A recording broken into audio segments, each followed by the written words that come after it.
Halo semua. Kita sering mendengar klaim bahwa Muhammad sudah dinubuatkan di dalam Alkitab. Kenapa kita sering mendengar klaim seperti itu?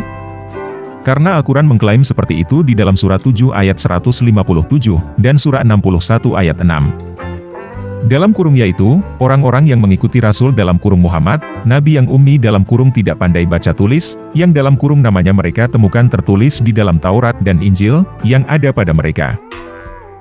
Dalam kurung ingatlah, ketika Isa putra Maryam berkata, "Wahai Bani Israel, sesungguhnya aku adalah utusan Allah kepadamu, untuk membenarkan kitab dalam kurung yang turun sebelumku, yaitu Taurat, dan memberi kabar gembira, tentang seorang utusan Allah yang akan datang setelahku, yang namanya Ahmad, dalam kurung Nabi Muhammad." Nah, ada dua masalah di dalam klaim ini. Masalah yang pertama adalah, tidak ada nubuat tentang Muhammad, di dalam Taurat dan Injil. Masalah yang kedua adalah, nama asli orang ini juga sebenarnya bukan Muhammad. Dan kita akan kongsikan nama Nabi yaitu Kusam. Jadi, pada video ini kita akan membahas, siapa nama asli orang ini sebenarnya. Oke, kita mulai aja ya. Dan kita akan kongsikan nama Nabi yaitu Kusam.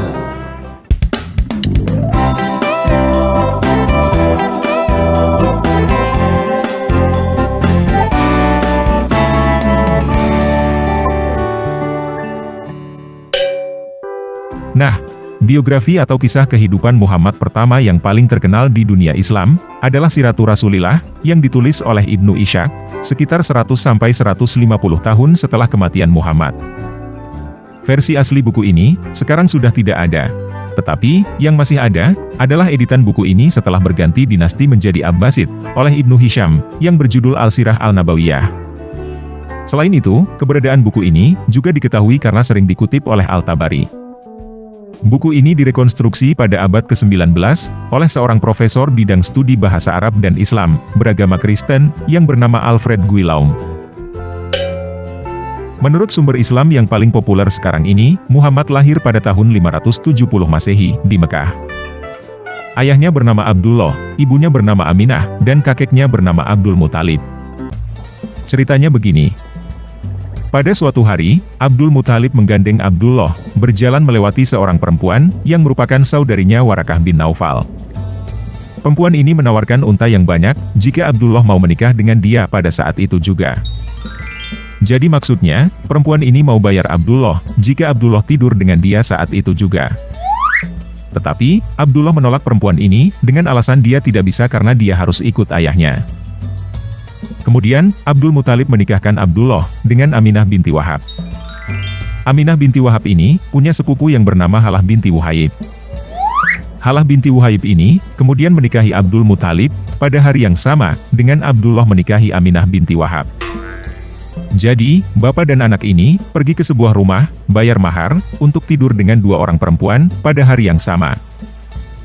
Setelah Abdullah tidur dengan Aminah binti Wahab, dia pergi menawarkan dirinya kepada saudarinya Warakah bin Naufal.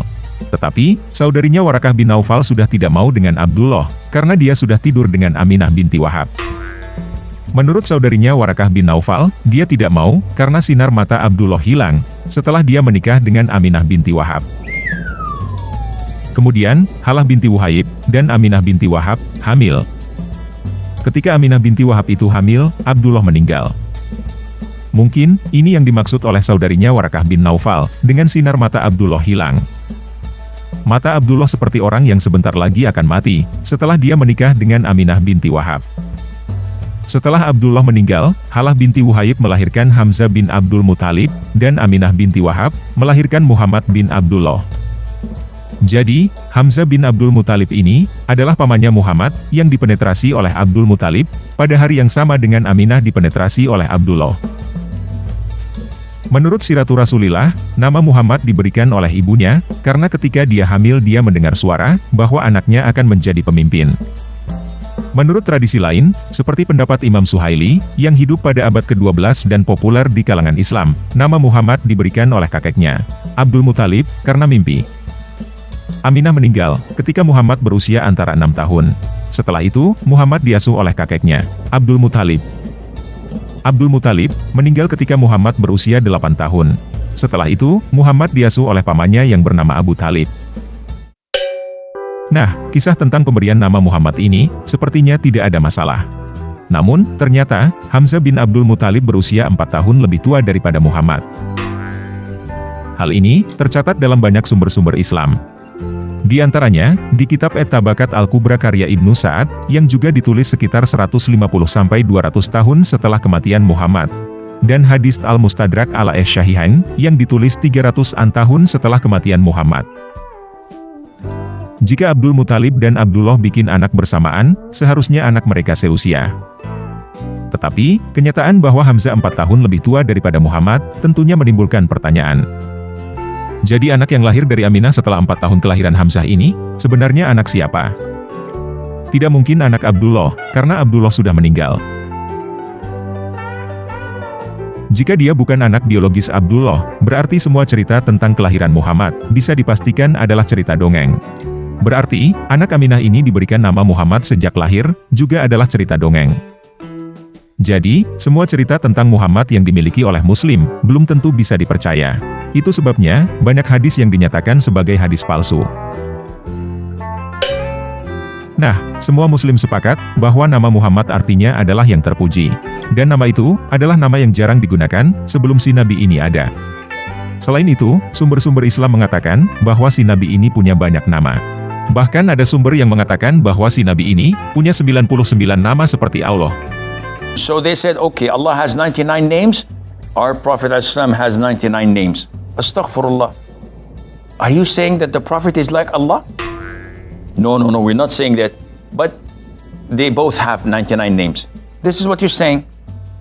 Okay, can I enter your masjid? So yes, you're more than welcome. These are our masjid. You go to the masjid, you find a circle with the name of Allah, and another circle the same size with the name of Muhammad. Astaghfirullah. What are you guys doing? You're saying Allah, Muhammad, as if they are peers and identical. Di dalam banyak hadis, contohnya di dalam hadis Muslim, nomor 4343, si Nabi ini mengaku, bahwa dia bernama Muhammad, bernama Ahmad, bernama Al-Mahi, bernama Al-Hashir, bernama Al-Aqib. Dia bahkan mengaku, bernama Rauf dan Rahim, yang merupakan nama Allah. Jadi, nama Muhammad ini, sebenarnya bukan nama pribadi yang diberikan sejak lahir. Tetapi, hanya salah satu nama julukan atau gelar, yang digunakan oleh si Nabi, selain Al-Mahi, Al-Hashir, Al-Aqib, Rauf, Rahim, dan lainnya. Nah, jika dia bukan anak Abdullah, dan nama lahirnya bukan Muhammad, siapa dia sebenarnya? Apakah orang ini adalah tokoh sejarah yang beneran ada? Atau tokoh dongeng? Katanya Muhammad adalah nabi terbesar. Orang paling penting di dalam Islam. Kenapa biografi tentang Muhammad yang ada, adalah yang berasal dari dinasti Abbasid, setelah 2 kali ganti dinasti, dengan jarak lebih dari 200 tahun setelah peristiwa. Kenapa tidak ada biografi Muhammad dari dinasti Umayyah? Apakah kisah tentang Muhammad memang baru dikarang pada zaman Abbasid? Atau, kisah tentang Muhammad yang ada di dinasti Umayyah, dibakar dan dimusnahkan oleh Abbasid? Nah, menurut saya, kemungkinan tokoh ini adalah tokoh sejarah yang beneran ada. Tetapi, kemungkinan tokoh sejarah yang kemudian disebut Muhammad ini, bukan hanya satu orang. Ada beberapa orang terkenal pada saat itu, yang menggunakan gelar yang terpuji, kemudian kisah orang-orang ini dipotong-potong, dan dirajut, menjadi satu orang Muhammad. Kenapa menurut saya sebenarnya ada beberapa orang yang dirajut menjadi satu nabi? Karena ada beberapa kandidat tokoh sejarah, yang cocok dengan karakter Muhammad.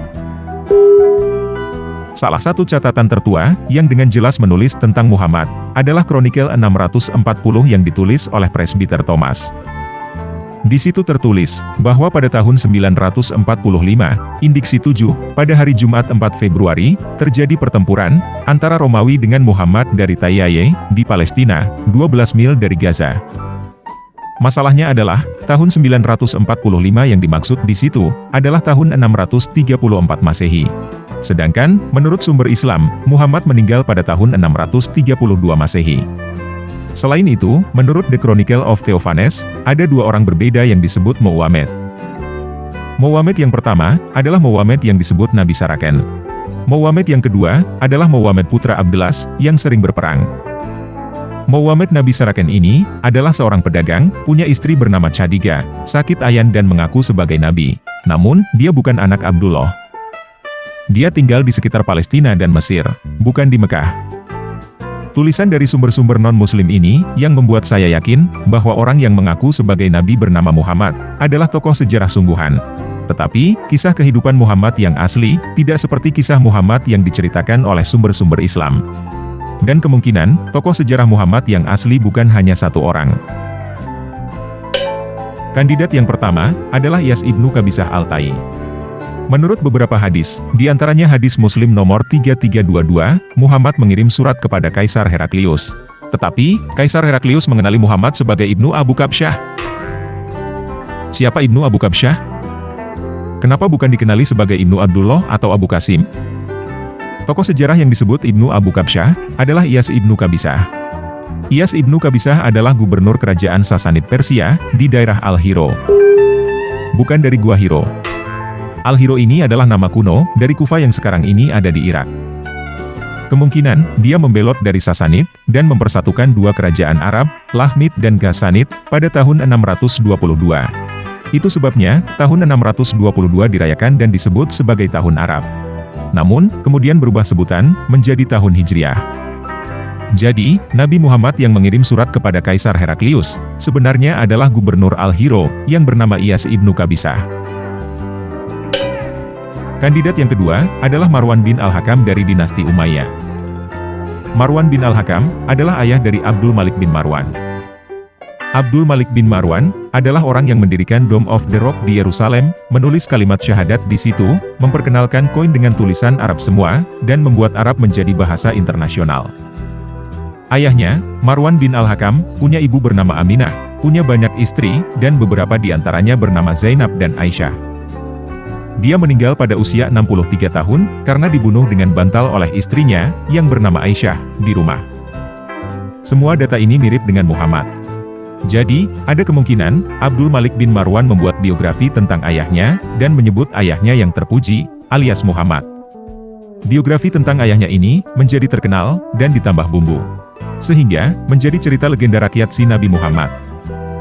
Kemudian, cerita ini diedit sedemikian rupa oleh dinasti Abbasid, dan aslinya dimusnahkan. Supaya dinasti Abbasid mempunyai legitimasi sebagai penerus Nabi Muhammad, menggantikan dinasti Umayyah.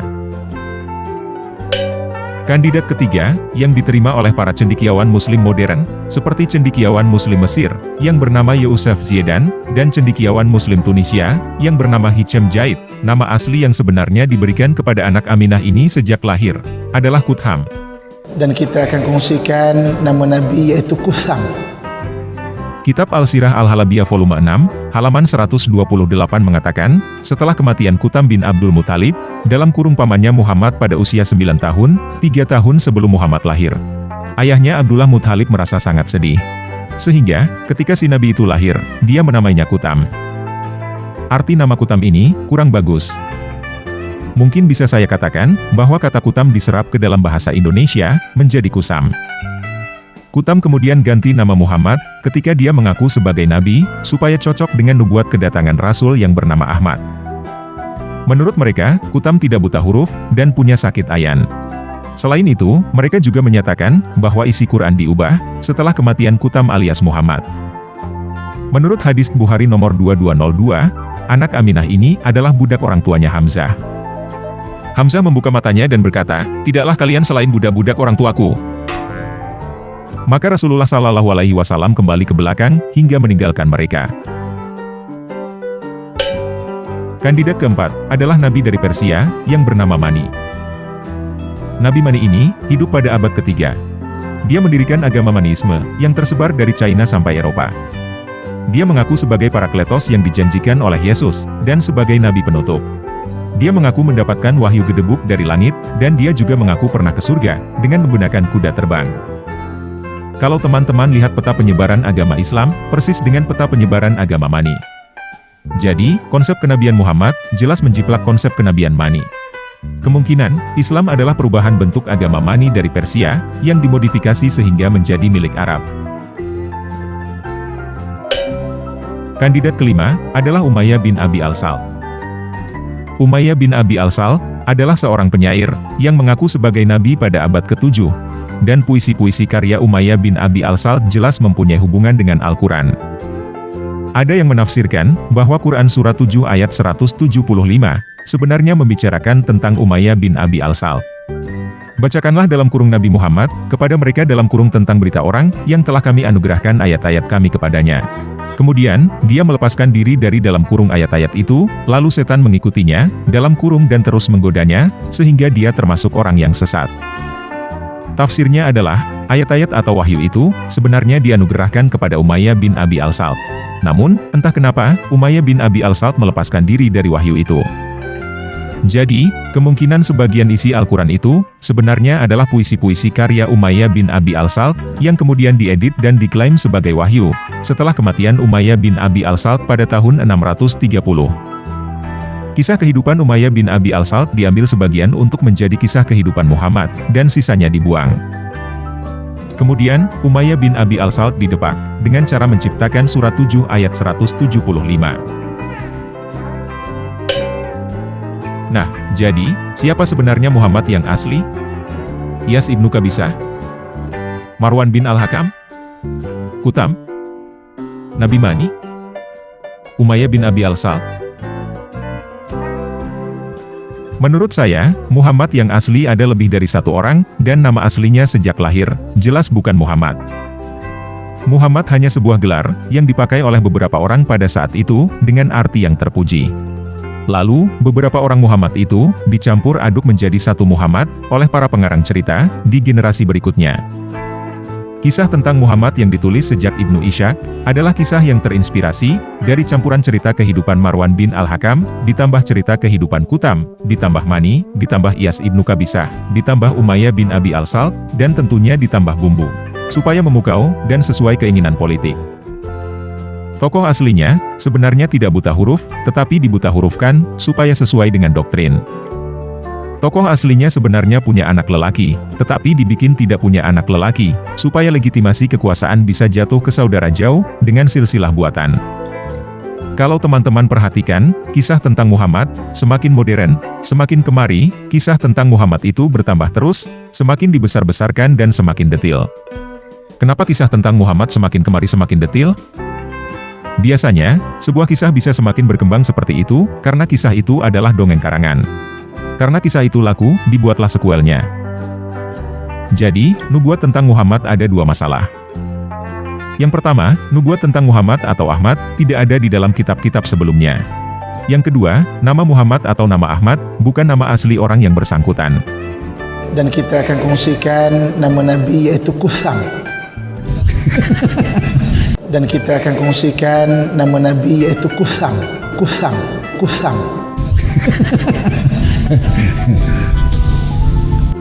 Oke, sekian video kali ini. Yesus Kristus penguasa saya, mengasihi kamu.